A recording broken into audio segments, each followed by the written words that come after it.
Hello दोस्तों, नमस्कार। मैं हूं पंकज। एक बार फिर से आपके अपने YouTube channel the select sponsored by education.com coaching institute में आपका स्वागत करता हूं। दोस्तों, हम लोग इतिहास पढ़ रहे थे। इतिहास में इसके पहले हम लोगों ने धार्मिक आंदोलन देखा था। आज से हम स्टार्ट करते हैं भारतीय इतिहास का राजनैतिक इतिहास। महाजनपद काल से ही राजनैतिक इतिहास की शुरुआत मानी जाती है। आज हम पूरा महाजनपद काल देखेंगे।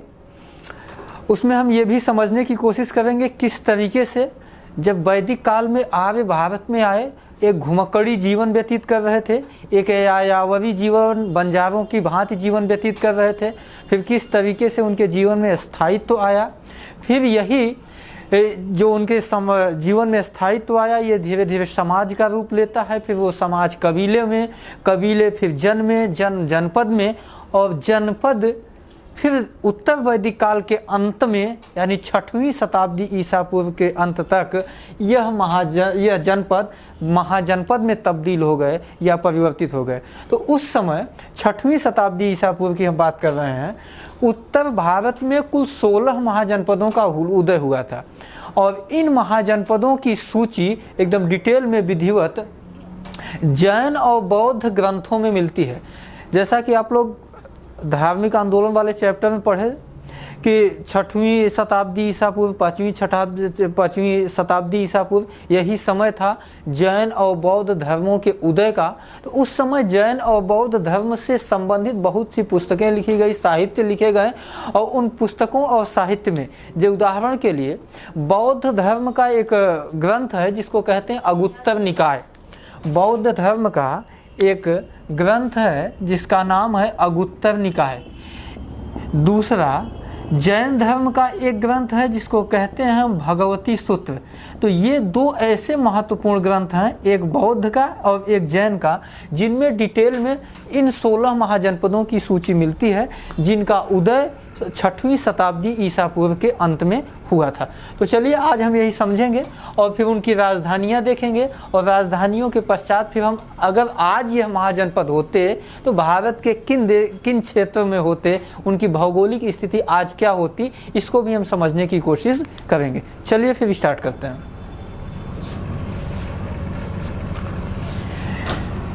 देखिए, आप जब वैदिक काल का वीडियो आप लोग देखे होंगे, और जो साथी हमारे नए जुड़ रहे होंगे उनको फिर से एक बार वैदिक काल का वीडियो देख लेंगे तो ये महाजनपद काल अत्यधिक बेहतर तरीके से समझ में आएगा। देखिए, आप ऐसे सोचिए कि आपको ये पता है कि आर्य भारत में मध्य एशिया से आए थे।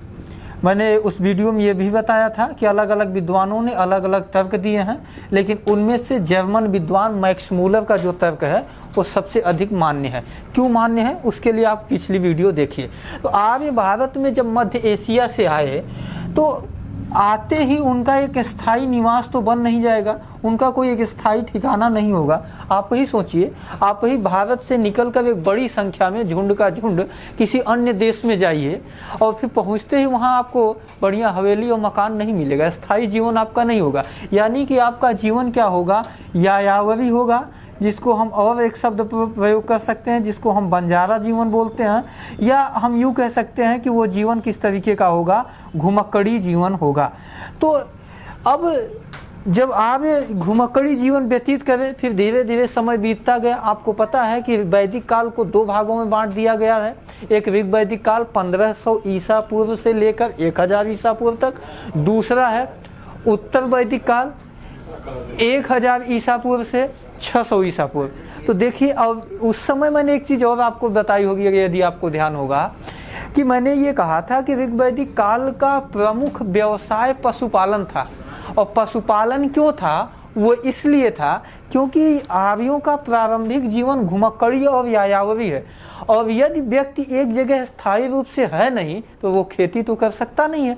तो कहने का मतलब ऋग वैदिक काल में जीवन घुमक्कड़ी होने के कारण ही उनका प्रमुख व्यवसाय पशुपालन था।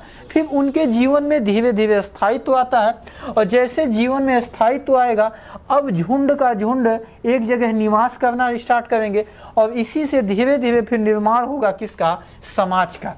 तो उत्तर वैदिक काल के आते आते उनके जीवन में स्थायित्व आया, जिससे समाज समाज फिर परिवर्तित हुए कबीले में, और कबीले फिर परिवर्तित हुए जन में, और जन धीरे धीरे परिवर्तित हो गए जनपद में।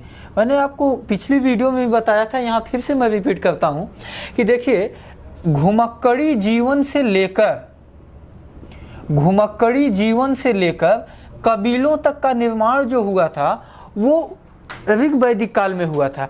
क्यों? क्योंकि आपको जब हम ऋग्वैदिक काल का राजनैतिक इतिहास पढ़ा रहे थे तो वहाँ हम बताए थे कि कबीले के प्रमुख को जनस्य गोपा कहा जाता था। तो इसका मतलब यह है कि 1500 ईसा पूर्व से लेकर 1000 ईसा पूर्व तक में जो भी परिवर्तन हमको देखने को मिला वो घुमक्कड़ी जीवन से समाज से फिर कबीले के रूप में परिवर्तन, उसके बाद फिर कबीलों का परिवर्तन जन में, और जन का परिवर्तन जनपद में। यह चीज़ें होती हैं उत्तर वैदिक काल। और उत्तर वैदिक काल कहने का आशय ये हुआ कि 1000 ईसा पूर्व से लेकर 6000 ईसा पूर्व के बीच की बात है। तो कबीलों का जन में परिवर्तन और जन का जनपद में परिवर्तन, यह प्रक्रिया हुई है उत्तर वैदिक काल में। अब हम एक बात और आपको याद दिलाते हैं, हमने ये कहा था ऋग्वैदिक काल में जो राजा होता था या जो शासक होता था उसके शासन करने का उद्देश्य लोगों की सुरक्षा करना, अपने साम्राज्य की सुरक्षा करना, अपने प्रजा की सुरक्षा करना था। जबकि उत्तर वैदिक काल के आते आते जब राजनैतिक जीवन में परिवर्तन आता है तब वहाँ राजा के सत्ता में बने रहने का या राजा के शासन करने का उद्देश्य सुरक्षा के साथ साथ साम्राज्य विस्तार भी हो गया। तो जब एक शासक, जैसे मान लेते हैं हम इधर थोड़ा सा मैप बना के आपको दिखाने की कोशिश करें, जैसे मान लीजिए ये भारत का मैप है। अब इस भारत के मैप में अब जब तक कबीले हैं तो कबीलों की संख्या असंख्य है। हम मान लेते हैं कुल 100 कबीले हैं। अब ये 100 कबीले, उत्तर वैदिक काल हर कबीलों का अपना एक राजा है, हर कबीले का अपना एक शासक है, और हर शासक यह सोच रहा है कि हम अगले के ऊपर आक्रमण करें और उसके साम्राज्य को अपने साम्राज्य में मिलाएं, यानी अपने कबीले को उसके कबीले को अपने कबीले में मिलाएं। अगर आप सोचिए, इस तरीके से शासक का उद्देश्य है साम्राज्य का विस्तार करना। यदि 100 कबीले हैं, यदि आपस में युद्ध लड़ते हैं 50 कबीले, तो लास्ट में कितने बचेंगे? आधे ही बचेंगे। फिर जब ये आधे लड़ेंगे तो फिर धीरे धीरे संख्या क्या होती जाएगी? कम होती जाएगी। कहने का मतलब है एक शासक का जो साम्राज्य है वो बड़ा होता जाएगा, और यदि हम उस समय की स्थिति, उस समय के भारत में देखें तो यह क्या होता जाएगा? संख्या में क्या कम होता जाएगा। तो वही पर हम बताने की कोशिश की है कि कबीले अधिक थे, फिर जब कबीले परिवर्तित हुए जन में, यानी जन का में परिवर्तन होने का मतलब उनका विस्तार ज्यादा हो गया लेकिन संख्या कम हो गई। फिर वो जन किस में बदल रहे हैं? जनपद में। फिर वो जनपद बदल रहे हैं 6वीं शताब्दी ईसा पूर्व के अंत में, यानी उत्तर वैदिक काल के अंत तक में महाजनपद काल, यानी कि इस पूरे उत्तर भारत में कुल 16 महाजनपदों का उदय होता है। और इन्हीं 16 महाजनपदों की सूची बोर्ड पर आपके सामने है। इसी को हमको देखना है और इसी को हमको समझना है। तो चलिए हम देखते हैं कि ये 16 महाजनपद कौन कौन थे। फिर से मैं अपनी एक बात रिपीट करता हूं क्योंकि ये सवाल बार बार पूछा जाता है। आपसे यदि पूछ लिया जाए कि वह कौन सा बौद्ध ग्रंथ है जिसमें 16 महाजनपदों की सूची मिलती है, तो आपका जवाब होगा अगुत्तर निकाय। यदि यही सवाल आपसे यह पूछ लिया जाए कि वह कौन सा जैन ग्रंथ है जिसमें 16 महाजनपदों की सूची मिलती है, तो आपका जवाब होगा भगवती सूत्र। इसके अलावा एक बार ये सवाल और भी किसी एग्जाम में पूछा गया जिसमें विकल्प में न तो अगुत्तर निकाय था और न ही भगवती सूत्र था, तब क्या टिक लगाएंगे? तब दोस्तों टिक लगाइएगा आप लोग परिशिष्ट पर्वन। ये परिशिष्ट पर्वन जो साहित्य है या पुस्तक है, यह जैन ग्रंथ की है। यदि ऑप्शन में अगुत्तर निकाय और भगवती सूत्र नहीं है तब आप परिशिष्ट पर्वन लगाइएगा, और यदि ऑप्शन में ये भी है तो नंबर 1 और नंबर 2 का आंसर आपका अगुत्तर निकाय और भगवती सूत्र ही बनेगा। चलिए हम देखते हैं 16 महाजनपदों। देखिए, पहला महाजनपद था अंग। अंग महाजनपद की राजधानी थी चंपा। अब अंग जो महाजनपद था उसकी राजधानी चंपा थी, ठीक है। लेकिन यदि अंग महाजनपद आज भी होता तो भारत के किस क्षेत्र में होता, तो अंग जिसकी राजधानी चंपा थी वह महाजनपद यदि आज होता, वर्तमान में उसकी भौगोलिक स्थिति होती बिहार का भागलपुर और मुंगेर जिला। यानी कि यह अंग महाजनपद उत्तर भारत में स्थित बिहार राज्य के भागलपुर और मुंगेर जिले की भौगोलिक स्थिति में ही स्थित था। दूसरा महाजनपद है मगध। मगध महाजनपद की राजधानी गिरिब्रज। हाँ, किसी को ये लग रहा होगा कि महाजनपद मगध की राजधानी राजगृह भी हो सकती है, पाटलिपुत्र हो सकती है। तो दोस्तों ध्यान रखिएगा, हम 6वीं शताब्दी ईसा पूर्व का इतिहास पढ़ रहे हैं, यानी हम महाजनपद काल पढ़ रहे हैं। और महाजनपद काल में मगध की राजधानी गिरिब्रज ही थी। मगध की राजधानी राजगृह आगे जाके होगी जब हर्यक वंश का शासक बिंबिसार गद्दी पर बैठेगा तो वह राजगृह नामक नगर बसाएगा। फिर मगध की राजधानी गिरिब्रज से राजगृह करेगा। उसके बाद उसका पुत्र अजातशत्रु, और अजातशत्रु के बाद जब गद्दी पर उदायन बैठेगा तो उदायन पाटलिपुत्र नामक नगर की स्थापना करेगा और तब मगध की राजधानी पाटलिपुत्र होगी। चूंकि हम महाजनपद काल पढ़ रहे हैं इसलिए इस समय जो उस जहां हम जब का इतिहास पढ़ रहे हैं तब मगध की राजधानी गिरिब्रज ही होगी। तो मगध की राजधानी गिरिब्रज, और मगध अगर देखा जाए तो वर्तमान में की भौगोलिक स्थिति क्या होती, तो बिहार का पटना एवं गया जिला। इसीलिए कभी कभी आप ये भी देखे होंगे कि पटना का ही प्राचीन नाम क्या था, पाटलिपुत्र था। तो पटना एवं गया जो बिहार के जिले हैं वो उस समय कौन से महाजनपद थे, मगध थे। चलिए तीसरा है वज्र। वज्र की राजधानी थी वैशाली, और वैशाली राजधानी थी जबकि आधुनिक स्थिति होती उसकी मुजफ्फरपुर बिहार। अगला महाजनपद काशी। काशी की राजधानी थी वाराणसी, और वाराणसी की आधुनिक स्थिति बनारस और गाजीपुर जिला जो कि उत्तर प्रदेश के 2 जिले हैं। अगला चलते हैं कौशल।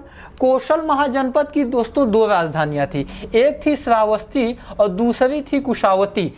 तो पहली देखिए कौशल जो महाजनपद था वो 2 भागों में बटा था, एक था उत्तरी कौशल और एक था दक्षिणी कौशल। यहाँ के शासक बड़े प्रसिद्ध थे प्रसेनजीत, जो गौतम बुद्ध के मरने के पश्चात उनका एक कथन था, उन्होंने कहा था कि मैं भी 80 साल का बूढ़ा हूँ और गौतम बुद्ध भी 80 साल के बूढ़े हैं। हमने आपको ये बताया था, ये कथन कई बार एग्जाम में पूछा गया है। तो कौशल महाजनपद के शासक प्रसेनजीत, उनका जो महाजनपद कौशल था वो उत्तरी कौशल और दक्षिणी कौशल में विभाजित था। उत्तरी कौशल की राजधानी श्रावस्ती थी और दूसरे की कुशावती। श्रावस्ती का नाम आप तब से आपके सामने आ रहा है जब से आप धार्मिक आंदोलन पढ़ना स्टार्ट किए हैं, क्योंकि गौतम बुद्ध के जीवन से संबंधित या गौतम बुद्ध के जीवन के बहुत करीब रहा है श्रावस्ती जिला। क्योंकि आप लोगों को हमने उसमें बताया था 4-5 सवाल पूछा, यदि आपसे ये पूछ लिया जाए कि गौतम बुद्ध सबसे अधिक वर्षा काल कहाँ बिताए थे तो उसका जवाब भी होगा श्रावस्ती। यदि आपसे ये पूछ लिया जाए सबसे ज़्यादा उनके शिष्य कहाँ थे तो ये भी होगा श्रावस्ती। यदि आपसे यही पूछ लिया जाए कि सबसे ज़्यादा उपदेश कहाँ दिए थे तो श्रावस्ती दिए थे। तो ये कहाँ की राजधानी थी, कौशल, उत्तरी कौशल की राजधानी, और शासक वहाँ का कौन था महाजनपद काल में, प्रसेनजीत। तो श्रावस्ती और कुशावती। और यदि कौशल महाजनपद आज होता तो वो इसकी स्थिति होती श्रावस्ती जिला, उत्तर प्रदेश। चलिए आगे बढ़ते हैं। अगला महाजनपद है मल्ल। मल्ल महाजनपद की भी 2 राजधानियां थी, एक का नाम था पावापुरी और दूसरे का नाम था कुशीनगर। और आपको एक चीज़ हमने फिर से ध्यान दिलाते हैं, मैंने ये कहा था कि मल्लों की 2 राजधानियां, एक पावापुरी एक कुशीनगर। और अभी आप तुरंत धार्मिक आंदोलन पढ़कर समाप्त किए हैं और आप जानते हैं कि धार्मिक आंदोलन में 2 ही लोगों को डिटेल में पढ़ा जाता है, एक महावीर स्वामी, दूसरे गौतम बुद्ध। और संयोग की ही बात है कि मल्लों की राजधानी पावापुरी में महावीर स्वामी की मृत्यु होती है और मल्लों की दूसरी राजधानी कुशीनगर में गौतम बुद्ध की मृत्यु होती है। ये आपको याद करने का एक तरीका भी हो जाएगा कि मल्लों की राजधानी में दोनों लोगों की मृत्यु होती है, एक की पावा में दूसरी की कुशीनगर में। अब इस तरीके से यदि आप पढ़ेंगे तो आपसे कभी ये सवाल पूछ लिया जाए कि महावीर स्वामी का अंतिम संस्कार कौन किया था या गौतम बुद्ध का अंतिम संस्कार कौन किया था, तो आपको रटने की आवश्यकता नहीं है। जहां उनकी मृत्यु हो रही है, पावा में एक की, दूसरे की कुशीनगर में किसका है, मल्लों की राजधानी है, तो इसलिए उनका दोनों लोगों का अंतिम संस्कार किसने किया था, मल्लों ने किया था। आगे बढ़िए, फिर अगर ये दोनों जिला ये मल्ल महाजनपद होता तो आज के उत्तर प्रदेश का कुशीनगर और देवरिया जिला आज की उसकी भौगोलिक स्थिति होती। चलिए, वत्स महाजनपद, वत्स महाजनपद की राजधानी थी कौशाम्बी, और कौशाम्बी वत्स महाजनपद की आधुनिक जो भौगोलिक स्थिति है वो कौशाम्बी एवं इलाहाबाद जिला, जिसे अब हम प्रयागराज के नाम से भी जानते हैं, उत्तर प्रदेश में। वत्स महाजनपद की एक जो उस समय शासक था उसका नाम था उदयन, जो गौतम बुद्ध के भी समकालीन था, उदयन। और एक और आगे आएगा, अभी हम आके बताते हैं उस कहानी को, क्योंकि वहां से भी सवाल बनता है। वत्स महाजनपद जिसकी राजधानी कौशाम्बी, शासक मैंने बताया उदयन। एक महाजनपद आपको 10वें नंबर पर बोर्ड पर दिख रहा होगा, अवंती। अवंती के शासक थे चंड प्रद्योत, और चंड प्रद्योत की कन्या थी स्वप्नवासव दत्ता। तो स्वप्नवासव दत्ता नामक पुस्तक में स्वप्नवासव दत्ता और वत्स महाजनपद के शासक उदयन दोनों की प्रेम कथा का उल्लेख है। आगे जब हर्षवर्धन का इतिहास पढ़ेंगे तो हर्षवर्धन ने भी 3-4 किताबें लिखी हैं, तो उन किताबों में भी इस प्रेम कथा का वर्णन है। ये भी सवाल आपके एग्जाम में कई बार पूछा गया है।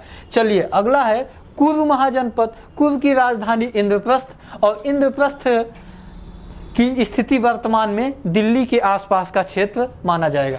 चलिए, अगला महाजनपद पांचाल। आप लोग हिंदी पढ़े होंगे, हिंदी में द्रौपदी की पर्यायवाची पांचाली होती है। क्यों? क्योंकि वो पांचाल महाजनपद की ही रहने वाली थी। तो अगला 9वां जनपद जो आप देख रहे हैं वो पांचाल, और पांचाल की भी 2 राजधानियां थी, एक थी अहिछत्र और दूसरी थी काम्पिल। वर्तमान में इनकी भौगोलिक स्थिति पश्चिमी उत्तर प्रदेश का क्षेत्र इसमें आएगा। अगला महाजनपद अवंती। अवंती की भी 2 राजधानियां, एक थी उज्जैन और दूसरी थी महिष्मती।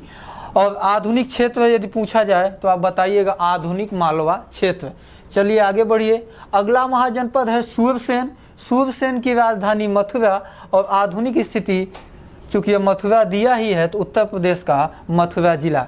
आगे बढ़िए, चेदी महाजनपद। चेदी महाजनपद की राजधानी सोत्थिवती, और किसी किसी पुस्तकों में आपको जिसकी राजधानी सोत्थिवती, किसी किसी पुस्तक में आपको इसका सोत्थिवती का एक अन्य नाम शक्तिमती भी मिल जाएगा। तो आप लोग ये मत कंफ्यूज होइएगा कि 2 राजधानियां होंगी चेद की, एक सोत्थिवती एक शक्तिमती, नहीं ना, ये राजधानी एक ही थी। हाँ, थोड़ा सा उसके उच्चारण में कहीं किसी किताब में सोत्थिवती और किसी में शक्तिमती जैसा लिखा मिलता है। तो इसीलिए आप ये मत सोचिएगा कि चेदी महाजनपद की भी 2 राजधानियाँ थी। केवल 4 महाजनपद ऐसे थे जिनकी 2 राजधानियाँ थी।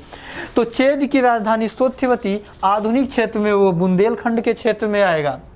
चलिए, अगला महाजनपद मत्स्य। मत्स्य महाजनपद की राजधानी थी विराटनगर, और यह मत्स्य महाजनपद स्थित था अलवर और भरतपुर जिले, राजस्थान। अगला अशमक। असमक की राजधानी पोट्टली, और पोट्टली की का भी नाम कहीं कहीं पोतना भी मिलता है। तो वहाँ पर भी 2 राजधानियाँ नहीं है, राजधानी एक ही है, नाम में अंतर है, कहीं पोट्टली और कहीं पोतना। जो भी विकल्प में रहेगा वही आंसर बनेगा।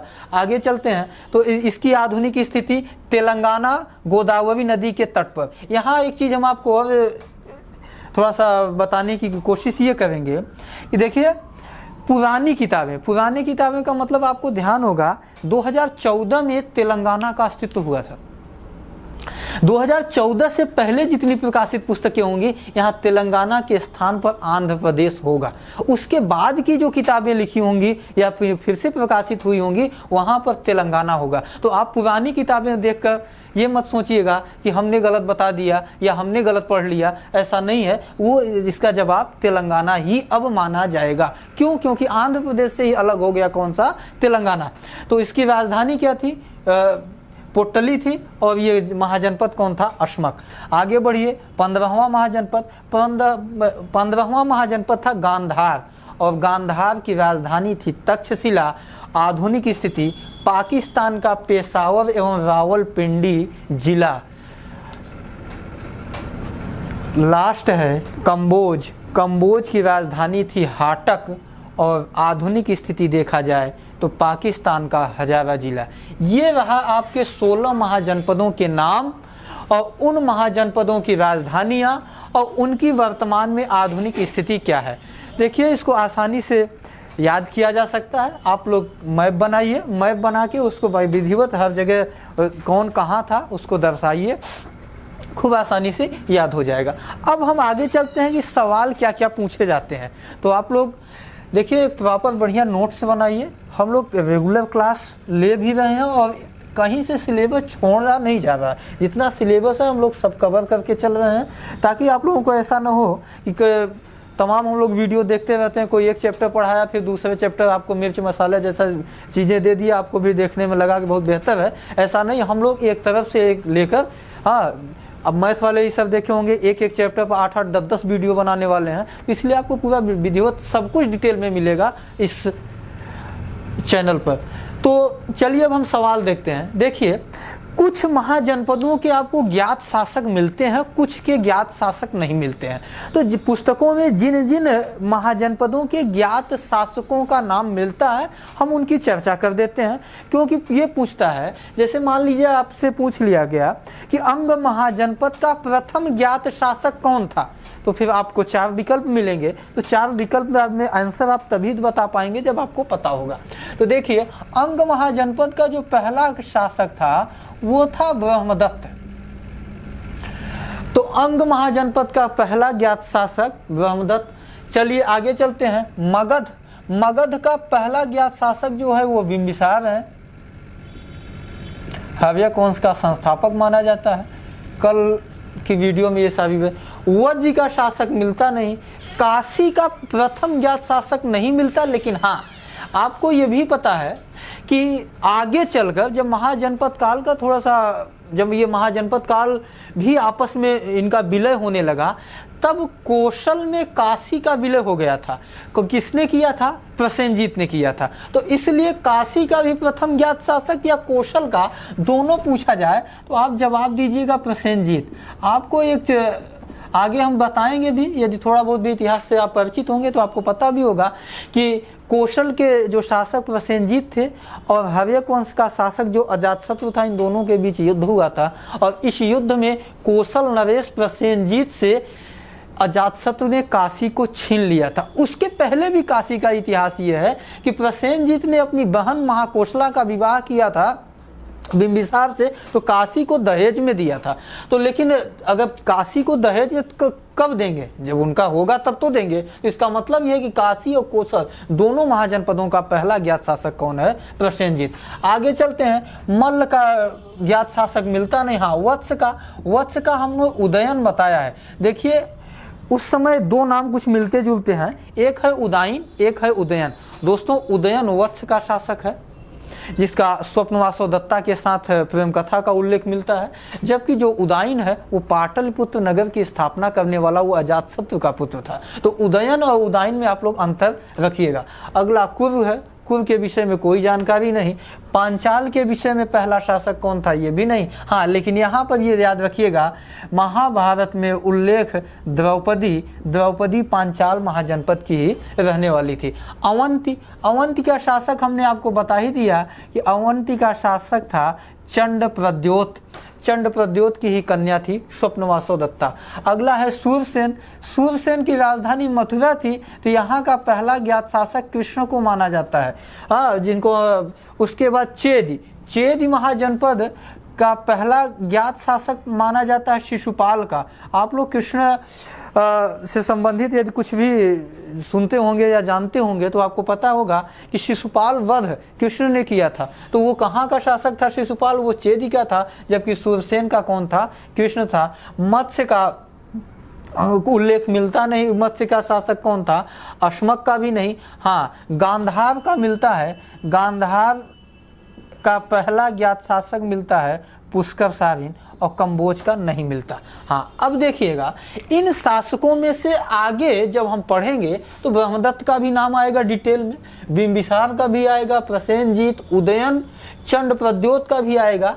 कृष्ण का उल्लेख कहीं नहीं आएगा, उनके इतिहास आगे के इतिहास में इनका उल्लेख नहीं मिलेगा, न शिशुपाल का आएगा न पुष्कर साविन का आएगा। तो कृष्ण और शिशुपाल के विषय में सिर्फ आप दोस्तों इतना जानिए कि पहले ज्ञात शासक सूरसेन यानी जिसकी राजधानी मथुरा थी, ज्ञात शासक किसको माना जाता है? भगवान श्री कृष्ण को माना जाता है, जबकि शिशुपाल को कहाँ का माना जाता है? चेदी का माना जाता है।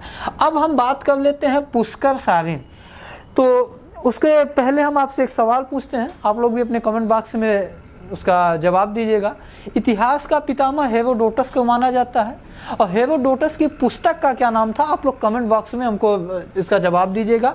बाकी हम बुक का नाम अभी नहीं लेते हैं, आप लोगों के कमेंट बॉक्स में जो भी आंसर आएगा उसी के हिसाब से हम देखेंगे। तो हेरोडोटस ने जो पुस्तक लिखी थी, उस पुस्तक में यह उल्लेख है कि जब डेरियस प्रथम, जिसको भारत पर आक्रमण करने वाला पहला सफल आक्रमणकारी माना जाता है, उसने भारत के पश्चिमोत्तर हिस्से को जीतकर अपने साम्राज्य का 20वां प्रांत बनाया था। ये किसकी पुस्तक? हेरोडोटस की पुस्तक में इसका उल्लेख है। तो उसी में तो उस समय उस पश्चिमोत्तर क्षेत्र का, पश्चिमोत्तर मतलब गांधार, कम्बोज पश्चिमोत्तर क्षेत्र है। क्यों? क्योंकि ये दोनों कहाँ है? पाकिस्तान में। और पाकिस्तान की कंडीशन क्या है? उत्तर पश्चिम यानी पश्चिमोत्तर। तो इसका मतलब ये है कि उस समय उस क्षेत्र का शासक कौन था? पुष्कर साविन था। तो दोस्तों ये हम शासक बता चुके, ज्ञात शासक, और बाकी पुष्कर साविन का नाम आपको वही हेरोडोटस की पुस्तक में मिलेगा। और पुस्तक का नाम आप लोग कमेंट बॉक्स में दीजिएगा। अब कुछ हम और चर्चा कर लेते हैं। देखिए, इन 16 महाजनपदों में 2 महाजनपद के और नाम याद रखिए। एक नाम याद रख लीजिएगा वज्र की, और दूसरा महाजनपद याद रखिएगा मल्ल की। देखिए, सभी महाजनपदों में राजतंत्रात्मक व्यवस्थाएं प्रचलित थी। कहने का आशय ये हुआ कि इन महाजनपदों का जो प्रमुख होता था वो राजा होता था, उसका पद वंशानुगत होता था। वंशानुगत का मतलब यह है कि शासक की मृत्यु के बाद उसका पुत्र, उसकी मृत्यु के बाद उसका पुत्र, इस तरीके से। तो कहने का मतलब वज्र और मल्ल 2 ऐसे महाजनपद थे जिनमें राजतंत्रात्मक व्यवस्था प्रचलित नहीं थी। तो सवाल पूछा जाता है कि वह कौन से ऐसे 2 महाजनपद थे जिनमें राजतंत्रात्मक व्यवस्था प्रचलित नहीं थी? तो वो 2 महाजनपद थे वज्र और मल्ल। तो फिर कौन सी व्यवस्था थी? वह व्यवस्था थी गणतंत्रात्मक। तो वज्र और मल्ल 2 ऐसे महाजनपद थे जिसमें गणतंत्रात्मक व्यवस्था प्रचलित थी, न कि राजतंत्रात्मक। अब सवाल आपके दिमाग में आ रहा होगा, राजतंत्रात्मक तो समझ में आता है कि राजतंत्रात्मक व्यवस्था क्या है, लेकिन गणतंत्रात्मक क्या है? यदि हम आपसे पूछें तो ज़्यादातर लोगों के दिमाग में यही जाता है कि कई गणों का समूह होगा तो गणतंत्रात्मक। नहीं। जैसे एक सवाल हम आपसे करें कि भारत एक गणतंत्र है, क्यों? भारत गणतंत्र भी है, संसदीय शासन व्यवस्था वाला भी है, लोकतांत्रिक देश भी है, तो भारत गणतंत्र क्यों है? भारत गणतंत्र इसलिए है क्योंकि यहाँ के प्रमुख यानी राष्ट्रपति का पद वंशानुगत नहीं है। राष्ट्रपति का विधिवत चुनाव होता है। एक हम उदाहरण लेते हैं ब्रिटेन में लोकतंत्र है लेकिन वो गणतंत्र नहीं है, क्योंकि आज भी वहाँ वंशानुगत राजा या महारानी का पद चला आ रहा है। इसलिए ब्रिटेन लोकतंत्र है, प्रधानमंत्री का चुनाव होता है, जनता चुनती है, लेकिन दोस्तों वो गणतंत्र नहीं है। भारत लोकतंत्र भी है और गणतंत्र भी है। तो इस उदाहरण से आप ये समझ सकते हैं कि वज्र और मल्ल 2 ऐसे महाजनपद थे जहां गणतंत्रात्मक व्यवस्था थी। इसका आशय यह हुआ कि इनके यहाँ जो राजा था, शासक था, उसका पद वंशानुगत नहीं था। तो इन दोनों, अब आगे देखते हैं। मैंने आपको द्रौपदी का बता ही दिया। अब आपसे यदि यह पूछ लिया जाए कि सबसे दक्षिण में स्थित महाजनपद कौन था? मैंने आपको शुरुआत में कहा था कि उत्तर वैदिक काल के अंत तक 6वीं शताब्दी ईसा पूर्व के अंतिम समय में 16 महाजनपदों का उदय हुआ था, लेकिन इनका उदय तो उत्तर भारत में हुआ। क्योंकि देखिए, आपको मैंने पिछली वीडियो में बताया है कि वैदिक काल से ही उत्तर भारत में आर्य संस्कृति प्रचलित थी। इस आर्य संस्कृति से दक्षिण भारत पूरी तरीके से अछूता था, यानी कि दक्षिण भारत में शुरुआत में आर्य संस्कृति का प्रचलन नहीं था। तो ये भी कभी कभी सवाल पूछा जाता है कि उस महात्मा या उस संत का नाम बताइए जो उत्तर भारत की आर्य संस्कृति को दक्षिण भारत तक ले गए, गोदावरी नदी के तट तक ले गए, एकदम दक्षिण में तमिलनाडु तक ले गए। तो ऋषि अगस्त्य को माना जाता है। इनकी चर्चा हम करेंगे जो वनडे के सिलेबस में नहीं है, हाँ वो सिविल के सिलेबस में है। जब हम सिविल की क्लास कभी पढ़ाएंगे, कभी लिया जाएगा, तो उसमें हम इसकी चर्चा करेंगे, क्योंकि तीन ऐसे वंश आते हैं, चोल, चेर और पांड्य। चोलों का इतिहास आपको मिलेगा लेकिन कविकाल का नहीं, बल्कि विजयालय का, जो आपको मध्यकालीन पूर्व मध्यकाल में हम बताएंगे। वनडे के सिलेबस में वो है, जबकि इसमें जब कविकाल का जिक्र करेंगे तो वो नहीं। तो चोल, चेर, पांड्य, इनके यहाँ 3 संगम का आयोजन हुआ था, 3 संगम। तो ये 3 जो संगम थे, यानी जो सम्मेलन का आयोजन था, उसका संगम नाम इसीलिए पड़ा था क्योंकि संगम का शाब्दिक अर्थ होता है मिलन का, और वहाँ पर मिलन नदियों का नहीं था, मिलन लोगों का नहीं था, बल्कि 2 संस्कृतियों का मिलन था। वो कौन सी संस्कृति थी? एक थी उत्तर भारत की आर्य संस्कृति और दक्षिण भारत की द्रविड़ संस्कृति। इन दोनों संस्कृतियों के मिलन के कारण ही चोल, चेर, पांड्य के शुरुआत के इतिहास को संगम काल के नाम से भी जाना जाता है। तो इस तरीके से आपसे पूछा जाए कि दक्षिण में स्थित महाजनपद कौन था, तो दक्षिण में स्थित महाजनपद कोई एक था। तो इसका मतलब ये हुआ कि 15 महाजनपद उत्तर भारत में थे, एकमात्र महाजनपद जो था वो दक्षिण भारत में स्थित था। तो आप लोगों को इसको हमें बताने की आवश्यकता नहीं होनी चाहिए, क्योंकि हर एक महाजनपद की हमने आधुनिक स्थिति बोर्ड पर लिख दी है। तो तेलंगाना जो गोदावरी नदी के तट पर है वो किस क्षेत्र में आएगा? दक्षिण भारत में आएगा। तो इतने सवाल पूछे जाते हैं। अब हम देखिए आगे बढ़े। आगे बढ़ने का मतलब अगला जो हम चैप्टर में पढ़ेंगे वो हम ये पढ़ेंगे मगध का उत्कर्ष। तो मगध का उत्कर्ष क्यों हुआ, कैसे हुआ, किन परिस्थितियों में हुआ, या यूं हम कहें कि इन 16 महाजनपदों में आखिर मगध ही इतना क्यों शक्तिशाली सिद्ध हुआ कि 6वीं शताब्दी ईसा या 5वीं शताब्दी ईसा पूर्व के प्रारंभ होते होते ये 15 के 15 महाजनपद सबका विलय कर लिया गया किसमें? मगध में। तो मगध की शक्तिशाली रहा होगा, तो इसके पीछे कोई ना कोई कारण रहा होगा। तो हम उस कारणों की चर्चा करते हैं, लेकिन उससे पहले एक चीज़ ध्यान रखिएगा। देखिए आगे चलकर मैंने आपको बताया शुरुआत में, जब शासक के शासन करने का उद्देश्य साम्राज्य विस्तार है, तो ये महाजनपद भी के शासक भी आपस में लड़ते थे और लड़ रहे थे। और इस युद्ध के दौरान जो हारता था उसका महाजनपद जो जीतने वाले के महाजनपद में विलय हो जाता था। तो इन युद्धों के दौरान लास्ट में कुल 4 महाजनपद बचे थे। कौन कौन से बचे थे? एक था मगध, दूसरा था कोशल, तीसरा था अवंती और चौथा था, अब यहाँ काशी कौशल दोनों की हम बात कर रहे हैं, और एक था अंग। अंग मैं यहाँ पे इसलिए बता रहा हूँ क्योंकि अभी अंग का विलय बाद में किया जाएगा तो वहाँ भी उसका चर्चा आएगा। तो ये केवल 4 महाजनपद बचे थे, बाकी महाजनपद सब इन्हीं 4 महाजनपदों में विलय हो गए। तो जब लास्ट में ये 4 बचते हैं, इन 4 में से सबसे शक्तिशाली सिद्ध होता है कौन सा? मगध। और मगध का वो भी हर्यक वंश, हर्यक वंश को जिसे हम पितृहंता वंश के नाम से जानते हैं। क्यों? क्योंकि इस वंश के शासकों ने गद्दी पाने के उद्देश्य से अपने पिताओं की हत्या करके ही गद्दी पाई है, इसलिए उसे पितृहंता वंश कहा जाता है। तो आज महाजनपद काल हम यहीं से समाप्त करते हैं। हमने पूरी कोशिश की, जिस तरीके के सवाल आते हैं हम आपको सारे सवाल बताए। अब हम अगला जो वीडियो होगा वो होगा मगध का उत्कर्ष। तो मगध के उत्कर्ष में आप इनके 4 नाम याद रखिएगा, अंग, मगध, काशी और अवंती। तो इन्हीं 4 के नाम को हम आगे बढ़ाते हुए तो फिर किस तरीके से मगध शक्तिशाली सिद्ध होता है, आखिर ऐसे कौन कौन से कारण थे, तो कल हम वहाँ से स्टार्ट करते हैं। तो ठीक है दोस्तों, फिर यहीं से हम सारी वीडियो अपनी समाप्त